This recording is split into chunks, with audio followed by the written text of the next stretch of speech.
का जो टॉपिक चल रहा है वो है निषेचन। आपने पढ़ा था कि निषेचन की क्रिया का अध्ययन निम्न बिंदुओं में करेंगे, जिसमें अगले 4 बिंदु आप पढ़ चुके। पहला बिंदु आपने पढ़ा था परागकण का अंकुरण और अंकुरण से निकली परागनलिका। दूसरा बिंदु आपने पढ़ा था परागनलिका की वृद्धि। आपने पढ़ा था कि अंडाशय या बीजाणु की तरफ होती है और ऐसा इन अंडाशय या बीजाणु के द्वारा स्रावित कुछ रसायनों के कारण होता है। तीसरा बिंदु आपने पढ़ा था कि परागनलिका जो निकली थी उसका बीजाणु में प्रवेश। आपने पढ़ा था कि परागनलिका बीजाणु में या तो निभागी छोर से या बीजाणुवादी छोर से या अध्यावरण से बीजाणु में प्रवेश होती है। और चौथा चरण आपने पढ़ा था परागनलिका का भ्रूणकोश या मादा युग्मकोश में प्रवेश। और आपने पढ़ा था कि जैसे ही परागनलिका भ्रूणकोश के संपर्क में आती है तो सहायक कोशिकाओं में से एक सहायक कोशिका नष्ट हो जाती है। परागनलिका कुछ दूरी दो सहायक कोशिकाओं के बीच तय करती है। उसके बाद नष्ट हुई जो सहायक कोशिका है उसके कोशिका द्रव में जाकर के शीर्ष भाग से फट जाती है और उसके फटने से उसमें उपस्थित जो दोनों थे वो मुक्त हो जाते हैं। और उसके बाद पांचवा चरण आप पढ़ने जा रहे हैं द्विनिषेचन या डबल फर्टिलाइजेशन। देखिए परागनलिका के फटने से ये जो दो आपको दिखाई दे रहे हैं ये दो नरयुग्मक जो परागनलिका के फटने से परागनलिका से मुक्त हुए जो दो नरयुग्मक आपको पता है, आप पहले पढ़ चुके हो कि नरयुग्मक जो है वो एगोनिस्ट संरचना है। ऐसा आप ऑलरेडी नरयुग्मक में अध्ययन कर चुके हो कि जनन कोशिका में समसूत्री विभाजन से दो नरयुग्मक बने थे और वो नरयुग्मक एगोनिस्ट होते हैं। भ्रूणकोश में मुक्त हुए जो दो नरयुग्मक थे उनमें से एक नरयुग्मक जो है वो अंड कोशिका से संयोजित हो जाता है। तो आप देखोगे एक नरयुग्मक और वो संयोजित हो रहा है अंड कोशिका और अंड कोशिका भी एगोनिस्ट है। आप ऐसे पहला पढ़ चुके हो कि भ्रूणकोश या मादा युग्मकोश में 7 कोश के 8 केंद्रीय होता है, जिसमें केवल केंद्रीय कोशिका होती है वो द्विगुणित होती है, अन्य सभी कोशिका एगोनित होती है। मतलब आप बोल सकते हो कि भ्रूणकोश की अंड कोशिका एगोनित कोशिका। तब मैं आपको वर्ड बोल रहा हूं कि मुक्त हुए दो नरयुग्मकों में से एक नरयुग्मक अंड कोशिका से संयोजित होकर के जिस संरचना का निर्माण करता है उस संरचना को युग्मनर के नाम से जाना जाता है। और आप देखोगे कि दो एगोनिस्ट संरचना संयोजित हुई और बन गई द्विगुणित संरचना। वापस मुक्त हुए दो नरयुग्मकों में से एक नरयुग्मक जो है वो अंड कोशिका से संयोजित होता है और संयोजित होकर के ये देखो इधर ये बन गई संरचना द्विगुणित युग्मनज का निर्माण कर देती और इसको युग्मक संलयन या फिर सिनगेमी के नाम से या गेमेट फ्यूजन के नाम से जाना जाता है। इसे प्रथम निषेचन कहते हैं। आपने वर्ड डाला है द्विनिषेचन। आवर्ती बीजी पादप भी ऐसे होते हैं जिनके भ्रूणकोश में द्विनिषेचन की क्रिया संपन्न होती है।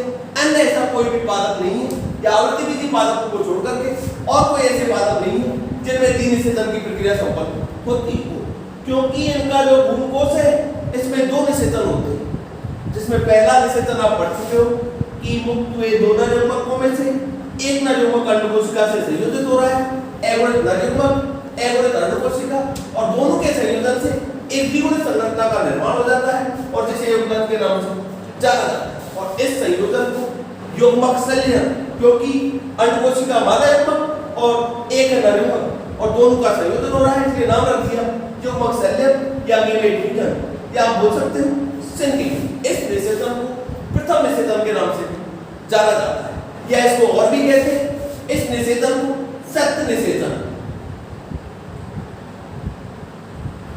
या आप बोल सकते हो ट्रू फर्टिलाइजेशन के नाम से भी जाना जाता है। लैंग्वेज गौर से सुनिए।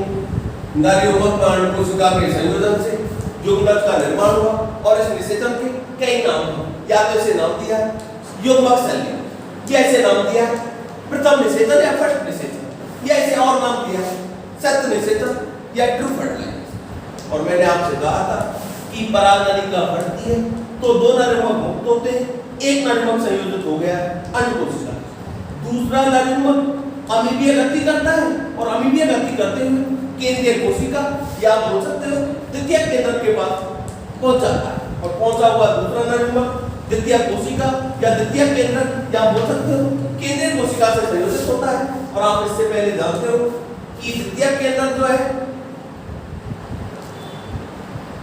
वो कैसी संरचना है, एक द्विगुणित संरचना या केंद्रीय कोशिका जो है वो एक द्विगुणित संरचना है।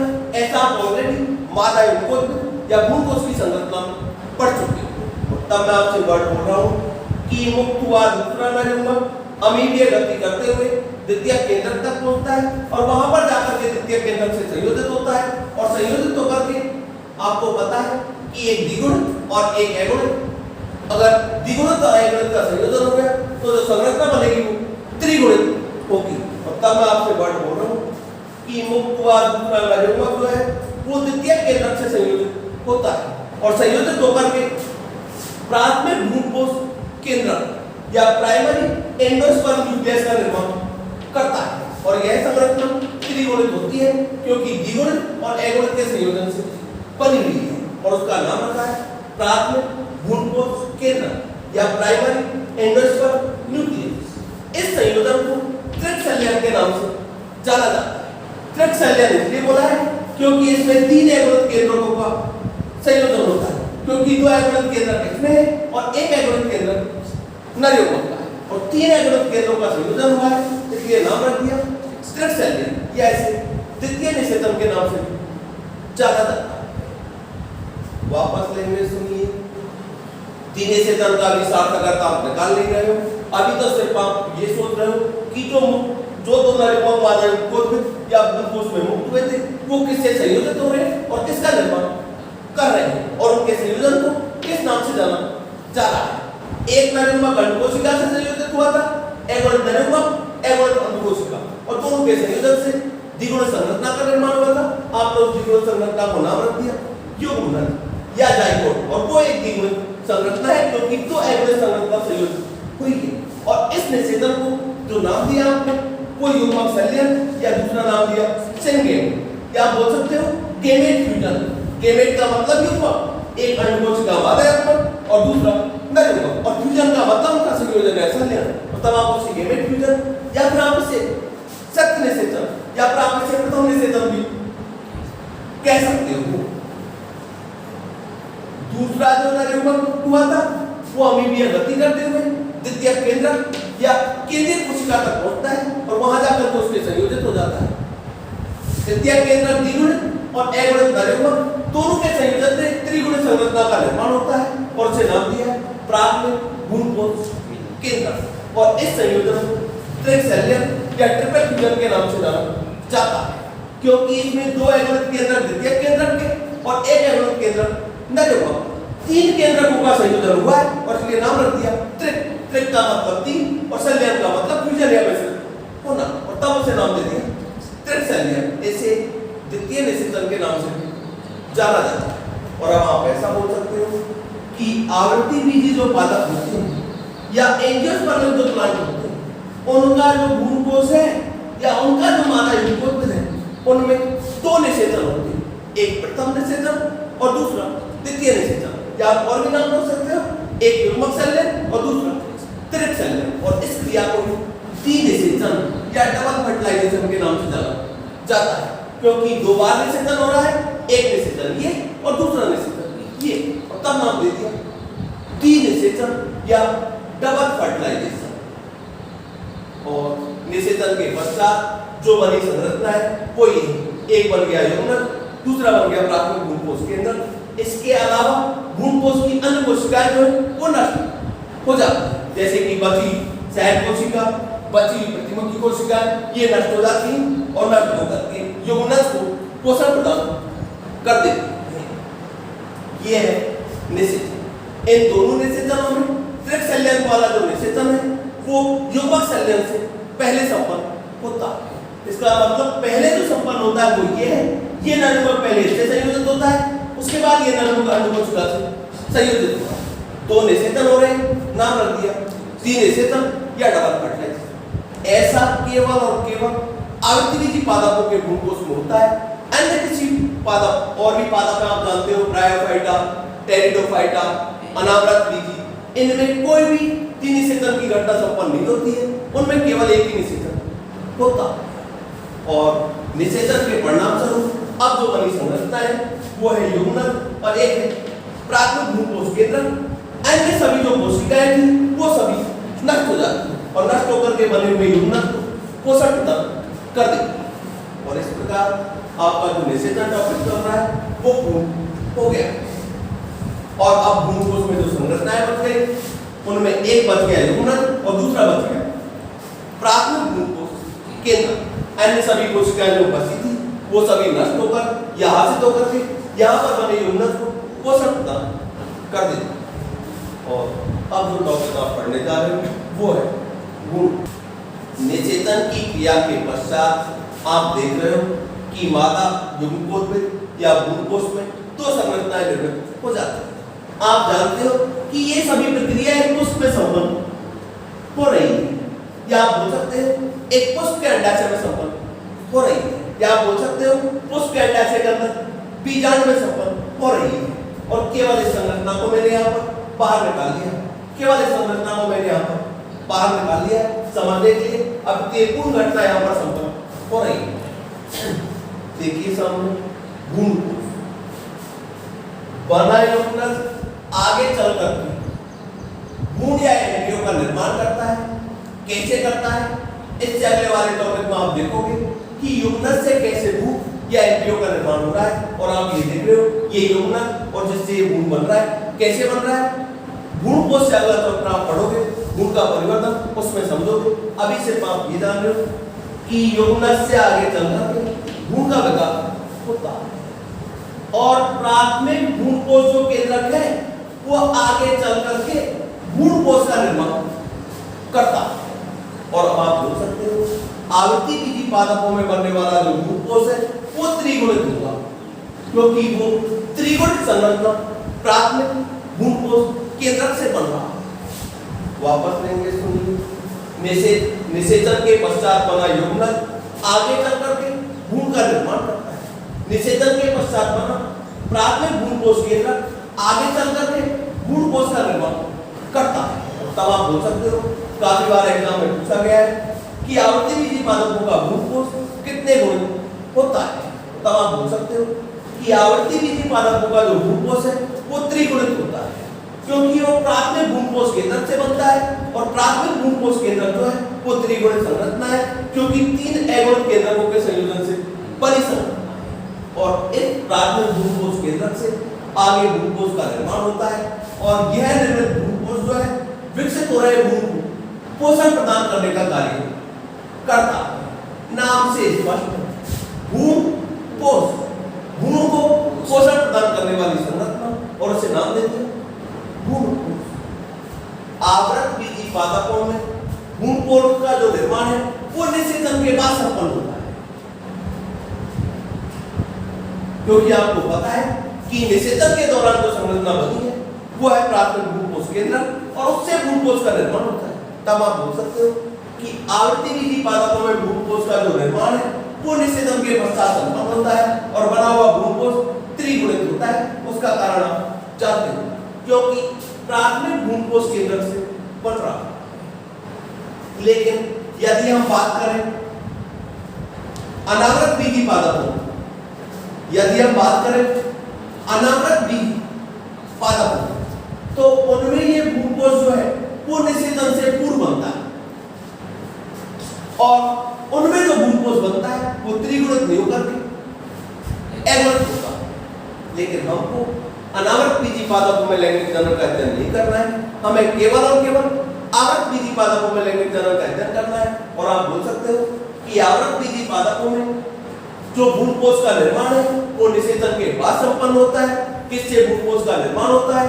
प्राथमिक भ्रूणकोष केंद्रक से भ्रूणकोष का निर्माण होता है। और भ्रूणकोष निर्माण के आधार पर तीन प्रकार का होता है।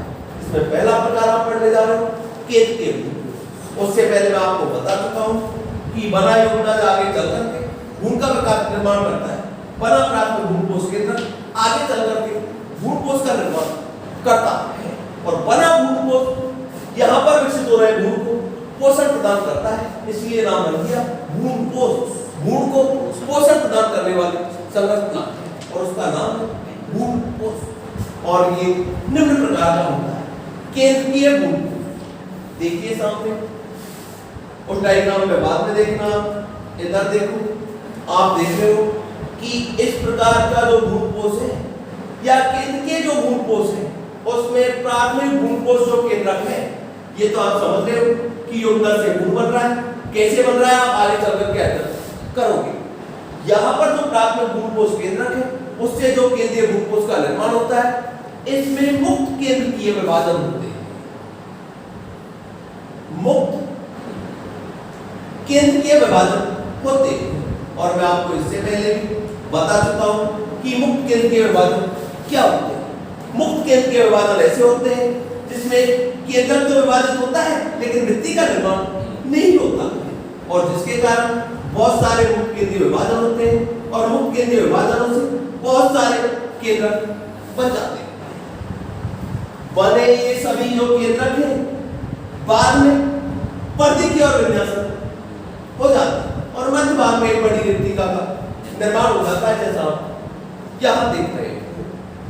बाद में ये जो कोशिका है, ये जो आप देख रहे हो, केंद्रक भित्ति का निर्माण कर लेते हैं और बाद में एक कोशिकीय हो जाता है, लेकिन प्रारंभ में ये केवल और केवल केंद्रीय होता है। वापस लेंगे, सुनिए, केंद्रीय भ्रूण कोश का निर्माण प्राथमिक भ्रूण कोश केंद्रक से कैसे होता है। पहले प्राथमिक भ्रूण कोश का जो केंद्रक है उसमें बहुत सारे केंद्रीय विभाजन या प्री न्यूक्लियर डिवीजन होते हैं और जिससे प्राथमिक भ्रूण कोश केंद्रक से बहुत सारे केंद्रकों का निर्माण हो जाता है।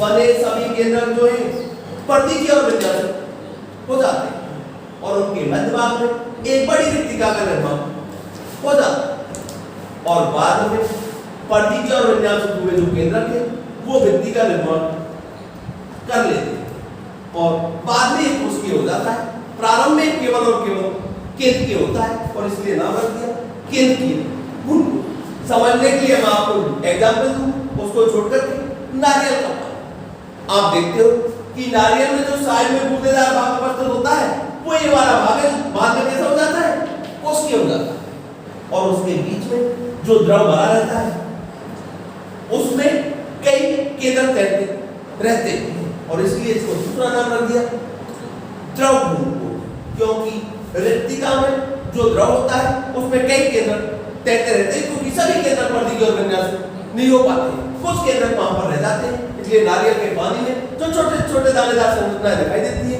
वो है केंद्र। किससे बने थे? प्राथमिक भ्रूण कोश केंद्रक से बने थे। वापस आपको पता है कि भ्रूण कोश का निर्माण जो है प्राथमिक भ्रूण कोश केंद्रक से होता है। अब वो निर्माण कैसे हो रहा है वो अध्ययन आप यहाँ कर रहे हैं। उसके लिए मैंने आपसे वर्ड बोला है कि इस प्रकार का जो भ्रूण कोश का निर्माण है उसमें प्राथमिक भ्रूण कोश जो केंद्रक होता है उसमें बार बार मुक्त केंद्रीय विभाजन होते हैं और मुक्त केंद्रीय विभाजन ऐसे विभाजन जिनमें केवल केंद्रक विभाजित होता है, परिधि का निर्माण या नहीं होता है, भित्ति का निर्माण नहीं होता है। बने बहुत सारे जो केंद्रक हैं बाद में सभी केंद्रक कहाँ विन्यासित हो जाते हैं, परिधि की ओर विन्यासित हो जाते हैं, जैसा आप यहाँ पर देख रहे हो परिधि की ओर विन्यासित हो जाते हैं और मध्य भाग में एक बड़ी रिक्तिका का निर्माण हो जाता है। बाद में परिधि की ओर विन्यासित जो केंद्रक है वो भित्ति का निर्माण कर लेते हैं और केंद्रीय निरंतर में भ्रूण कोश में अंत में कोशिकीय हो जाता है। केंद्रीय पहले तो केंद्रक मुक्त है क्योंकि भित्ति का निर्माण नहीं हुआ था, इसलिए आपने नाम रख दिया केंद्रीय भ्रूण कोश। लेकिन अंतिम अवस्था में जो परिधि की ओर विन्यासित जो केंद्रक है वो भित्ति का निर्माण कर लेते हैं और तब जाकर के भ्रूण कोश जो है कोशिकीय भ्रूण कोश हो जाता है और उसका नाम दिया है केंद्रीय भ्रूण कोश। ऐसे भ्रूण कोश जो पाए जाते हैं आप आगे चल करके आवृत्ति बीजी पादपों का वर्गीकरण पढ़ोगे, उसमें पढ़ोगे कि आवृत्ति बीजी पादप जो है उनके दो वर्ग होते हैं, एक पॉलीपेटली वर्ग और दूसरा गेमोपेटली वर्ग। आवृत्ति बीजी पादपों के पॉलीपेटली वर्ग के जो सदस्य हैं उनमें इस प्रकार का भ्रूण कोश पाया जाता है। देखिए नंबर 2 कोशिकीय भ्रूण कोश। आपको पता है कि आगे चल करके युग्मनज से भ्रूण का निर्माण होता है। कैसे होता है अगले कक्षा को आप अध्ययन करोगे। अभी सिर्फ आप जो अध्ययन कर रहे हो वो प्राथमिक भ्रूण कोश केंद्रक से कैसे भ्रूण कोश का निर्माण हो रहा है, क्योंकि बन रहा है ये जो भ्रूण है विकसित हो रहे बन रहा है, ये भ्रूण कोश जो है विकसित हो रहे भ्रूण पोषण प्रदान करता है। बन रहा है ये भ्रूण कोश है, विकसित हो रहे भ्रूण को पोषण प्रदान करता है। देखिए सामने नंबर 2 कोशिकीय भ्रूण कोश या सेलुलर एंडोस्पर्म या सेलुलर एंडोस्पर्म या कोशिकीय भ्रूण कोश। आपको पता है कि युग्मक से भ्रूण बन रहा है। आप देख रहे हैं इस प्रकार के भ्रूण कोश के निर्माण में प्राथमिक भ्रूण कोश केंद्रक जो है उसमें केंद्रक विभाजन के साथ साथ भित्ति का निर्माण हो जाता है। केंद्रक विभाजन के साथ साथ भित्ति का निर्माण हो जाता है। केंद्रक विभाजन के साथ साथ भित्ति का निर्माण हो जाता है। तब आप ऐसा बोल सकते हो कि इस प्रकार का जो भ्रूण कोश है वो प्रारंभ से लेकर के अंत तक कोशिकीय होता है। इधर देखो, इस प्रकार का जो भ्रूण कोश था वो प्रारंभ में केवल केंद्रीय था, क्योंकि केंद्र की केंद्रकों का निर्माण हो रहा था, वहां पर भित्ति का निर्माण नहीं हो रहा था।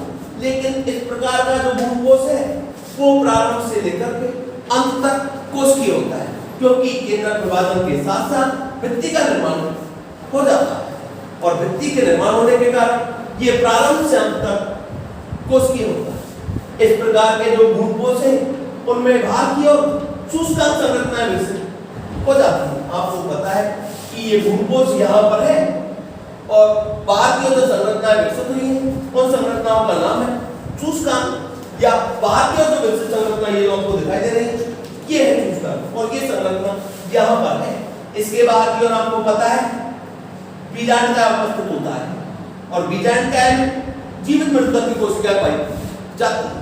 और ये बाहर की ओर विकसित जो शुष्कांग है बाहर उपस्थित कोशिकाओं से पोषण को अवशोषित करती है और अवशोषित कर करके भ्रूण को उपलब्ध करा देती है।